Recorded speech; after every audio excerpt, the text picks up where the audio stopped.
फोरमायदों। गाहाय फोरोंगिरि दैमालु हाई स्कुल थाइगाजरा पस्ट अफिस आरो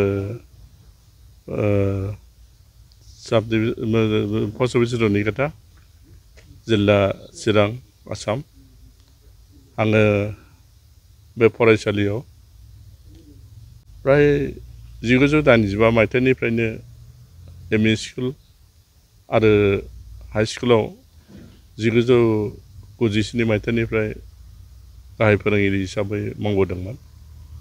नाथाय आसाम गभर्नमेन्ट बा जोंनि बिटिआरनि अबहेलानि बा जोंनि रायजो राजानि फारसे सोलोंथाइ बिथिङाव गोहैलो आखुथाय दिन्थिनायाव दिनैसिम प्रभिन्सियेलाइज जायाखै, सरकारिकरन जायाखै।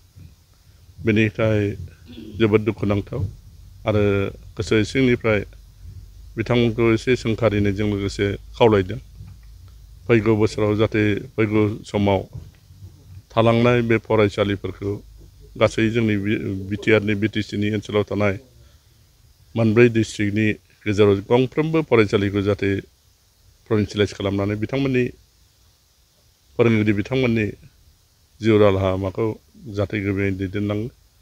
लोगोसे गासैबो ओनसोलनि गैजानाय दुखु दाहा लानाय फरायसा बिथांमोनखौ जाहाथे गोजौ थाखोनि फरायसालि फोरोंनायाव फोरोंगिरि फरायसा गारजेन बिथांमोनजों ज' मिलायनानै गोजौ थाखोनि शिक्षाखौ लाभ खालामो, सोलोंथाइखौ जाहाथे फोजौखाङो। बेखौ आङो बड'लेण्डनि सासे रिटियार बा अबसर प्राप्त फोरोंगिरि हिसाबै जोंनि बिटिआरनि चिफ आसामनि चिफ मिनिस्टार बिथांमोनखौ खावलायदों आरो गोख्रैयैनो गासै फरायसालिफोरखौ जाहाथे सरकारि खालामो बेखौ आङो अनुरद खालामो बा खावलायो जाहाथे जोंनि फरायसालिफ्रा जाहाथे मोजाङैनो भबिष्यतआव दैदेनलांजायो। भबानिपुर हाई स्कुलाव सरकारि जायै गोजौ फरायसालिनि जि आफाद दङ बे आफादनि मोनसे सावरायमेल बेयाव जादों। जों दा बावैनो जि माने 6.3 दफाखौ लानानै स्कुलफोरखौ सरकारि खालामनायनि थाखाय जों दाबि दैखांबाय थादों आरो दा मोनसे भेरिफिकेसनबो जागासिनो दङ। जों आसा खालामदों नभेम्बरसिम बे भेरिफिकेसना जोबनानै सरकारि खालामनायनि लामायाव लाबोगोन होननानै जों सानदों आरो जों दुलाराय बर' फरायसा आफादखौबो जों नारसिनबाय थादों सरकारखौ। बेनि थाखाय जों साबायखर बावहरबाय आरो दिनैनि जोबोद दुखुनांथाव खोथा जे जोंनि चिरां जिल्लानि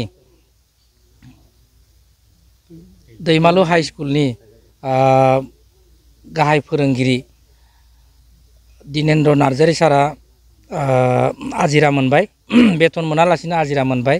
बिथांखौ जों जोबोद दुखुजों जों फोरमायनो नागिरदों। बिथांखौ जों माने दिनै माने बरायदों जे आजिरा मोनबाय बिथाङा। जों बिथांखौ मोननांगौ बायदि मानखौ जों दिनै गांसे मान बिलाइ जों बावदों। बेनिख्रुइ जोंहा बिथांनो होनो गोनां जेबो गैया। बिथाङा जोबोद बिहोमा दंमोन बे ओनसोलनि फरायसाफोरखौ बा बे ओनसोलनि मानसिफोरखौ रायजोफोरखौ सोलोंथाइनि गेजेरजों सांग्रांथि लाबोनायाव बिथाङा गिदिर बिहोमा होबोदों।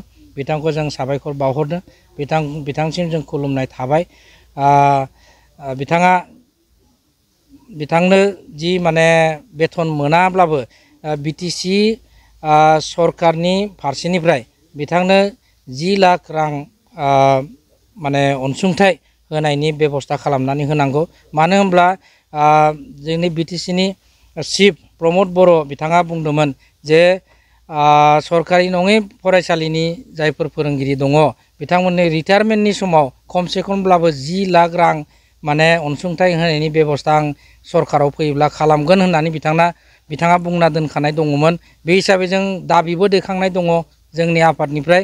जों बेखौ दिनै बे माबायावनो जों बुंनो नागिरदों जे बिथाङा 10 लाख रांखौ माने होनायनि बेबस्था खालामना होनांगौ। जायफ्रा सरकारि जाय फोरोंगिरिफ्रा आजिरा मोनलांबाय बिथांमोनसिम अनसुंथाइ होनायनि बेबस्था खालामनांगौ। बिनि थाखाय जों गुरै खावलायनाय दङ जोंनि फारसेनिफ्राय।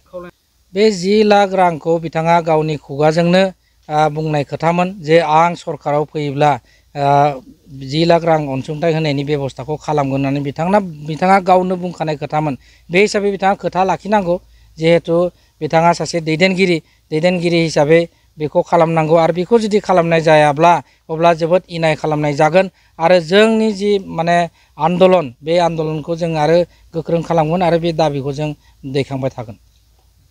बाजाज बाइक सालायनो मोजां मोनग्रा रायजो राजाफोरनि थाखाय मोनसे गोजोनथाव खौरां। सेरफांगुरि बाजाज श'रुमा फुजा 2024 धामाका अफार होगासिनो दं। क'क्राझार जिल्ला सेरफांगुरियाव थानाय फुंखा एन्टारप्राइज बाजाज श'रुमा सेप्तेम्बरनिफ्राय 30 अक्ट'बर फुजा 2024 धामाका अफारनि खाबुफोर होगासिनो दं। नोंथांमोना सेरफांगुरियाव थानाय फुंखा एन्टारप्राइज बाजाज श'रुमाव खुंफुंजानाय फुजा धामाका अफाराव फैनानै नोंथांनि लुबैनाय बाजाजनि बाइकखौ लांफैनो हागोन। रायजो राजाफोरनो फुंखा एन्टारप्राइज बाजाज श'रुमा लाबोनाय अफारफ्रानो जाबाय 5 litre petrol free pressure cooker free helmet एक्सचेन्जनि एभेलेबल लोगोसे केस होनानै बाइक बायगिरिफोरनो 1000 रां केसबेक हरफिननाय जागोन आरो बाइक बायगिरिफोरनो फ्रि लटारि कुपनबो हरनाय जागोन। बे लटारि कुपनाव जाखाङोब्ला washing machine refrigerator android TV smart watch आरो एन्ड्रइड फन बेफोर मोनबा प्राइजफोरखौ मोननो हागोन। नोंथाङा आबुङै मिथिबावनो थाखाय 6038171919 9101598021 आरो 9101547892 जानबुं नम्बराव खौरां लाहरनो हागोन।